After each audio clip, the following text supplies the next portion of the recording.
Wales next to the sea. Yep, bird watching. Bring your binoculars. Find yourself a place to sit, preferably on a bench, eating fish and chips, and have a look at the birds. You'll see a collection of birds because you've got a mixture of the beach and the pine forest, and of course the harbour with the seagulls pinching your fish and chips.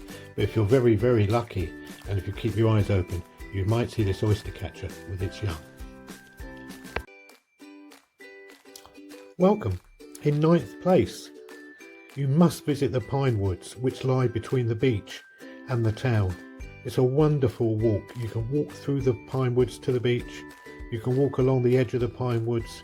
It's absolutely stunning. As you can see, the woods lie between the beach and the fields, the farmers' fields. But walking through the woods when it's a hot sunny day out of the sun is just absolutely lovely. And of course you must never forget, if you are walking, is to take man's best friend with you and enjoy. In Wales, don't forget to visit the restaurants, because in 8th place are the seafood restaurants of Wales. Most of the seafood comes directly from the fishing fleet. It's only a small fishing fleet that supplies all the local restaurants with fresh fish, scallops and crabs. And of course you can always get a juicy steak. Don't forget to follow your meal with a wonderful dessert, a glass of red wine. Restaurants I recommend: the Globe is a nice restaurant, Sands on the seafront. The 7th best thing to do when visiting Wales is to go to the Mortons, which is a local culture centre which, as you can see, has been totally refurbished.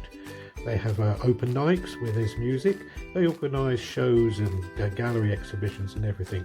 And of course, with the help of the Carnival Committee, they do the Pirates Festival and organise the annual Carnival, which takes place in Wales every year. If ever you've wondered what the horse is for on the beach, it's there to commemorate the horses that used to pull the lifeboat in the days of old, before they had tractors. And Number 6 in the list of things to do in Wales is the Norfolk Coastal Path, which runs through Wales. You can go either way.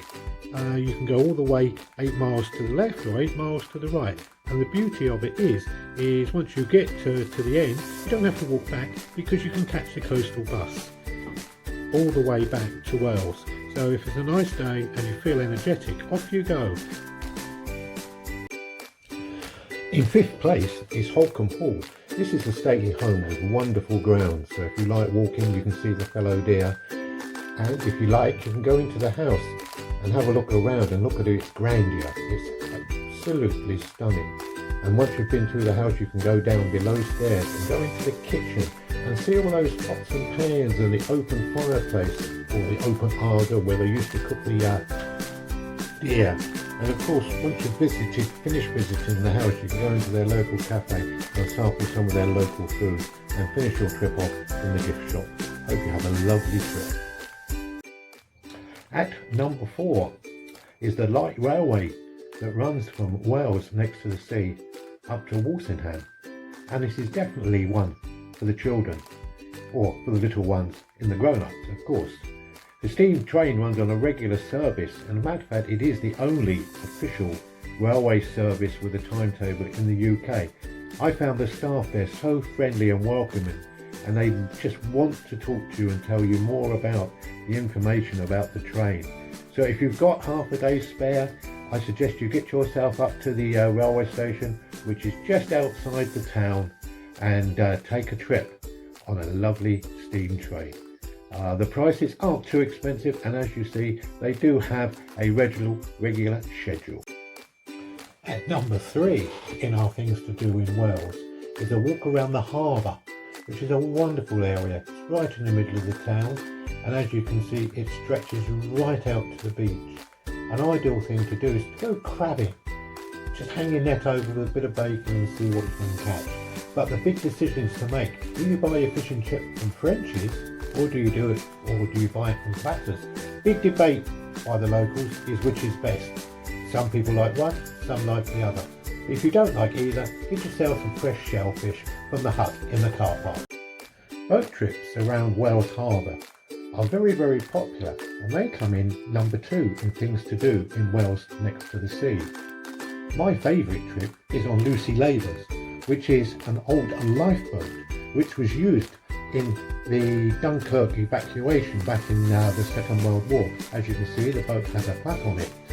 It's got loads and loads of history, and the captain knows so much. In number one spot is the world famous beach at Wales next to the sea. Has been voted the best beach in the UK, if not the best beach in Europe.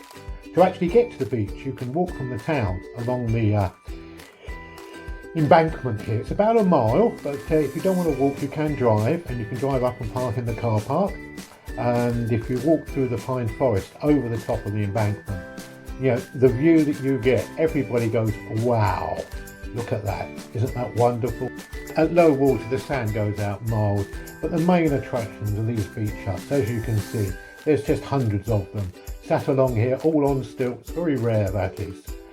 And you will enjoy the view. Go on, stand on one of the balconies and just look out and just imagine having a day here in one of these beach huts. You can rent them by the day, or if you've got the money, you can buy one.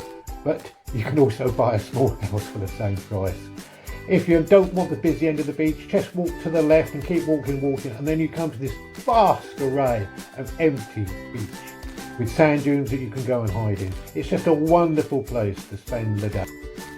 Thank you for watching my top 10 things to do in Wales next to the sea. Hope you enjoyed the video and hope to see you again next time when I show you somewhere else.